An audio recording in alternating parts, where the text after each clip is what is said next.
നിരവധി പദ്ധതികളാണ് Saudi Arabia ഈ അടുത്ത കാലത്തായി പ്രഖ്യാപിച്ചു വരുന്നത്. ലോകത്തിലെ ഏറ്റവും വലിയ കെട്ടിടം ബുർജ് ഖലീഫയാണ്. എന്നാൽ ബുർജ് ഖലീഫയേക്കാൾ ഉയർന്നു പൊങ്ങാൻ ഒരുങ്ങിയിരിക്കുന്ന ലോകത്തെ ഏറ്റവും വലിയ നിർമ്മിതികളിലൊന്നായ അത്ഭുതമാകാൻ പോവുകയാണ് ദി ക്യൂബ്. 400 മീറ്റർ ഉയരം, 400 മീറ്റർ വീതിയുമുള്ള ദി ക്യൂബ് ഇതിനോടകം തന്നെ വാർത്തകളിൽ ഇടം പിടിച്ചു കഴിഞ്ഞു.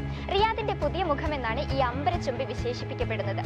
പദ്ധതിയിലാകെ 1 ലക്ഷം റെസിഡൻഷ്യൽ യൂണിറ്റുകളും 9,000 ഹോട്ടൽ മുറികളും 9,80,000 ചതുരശ്ര മീറ്റർ കടകളും 14 ലക്ഷം ചതുരശ്ര മീറ്റർ ഓഫീസ് സ്ഥലവും അടങ്ങിയിരിക്കും. കൂടാതെ 80 വിനോദ സാംസ്കാരിക വേദികൾ, ടെക്നോളജി ആൻഡ് ഡിസൈൻ യൂണിവേഴ്സിറ്റി, ഒരു ഐക്കോണിക് മ്യൂസിയം എന്നിവയും ഉൾപ്പെടും.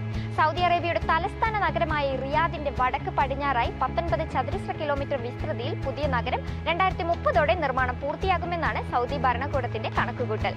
സൗദി പൊതുമേഖലാ സ്ഥാപനമായ പബ്ലിക് ഇൻവെസ്റ്റ്മെന്റ് ഫണ്ടാണ് പണം മുടക്കുന്നത്.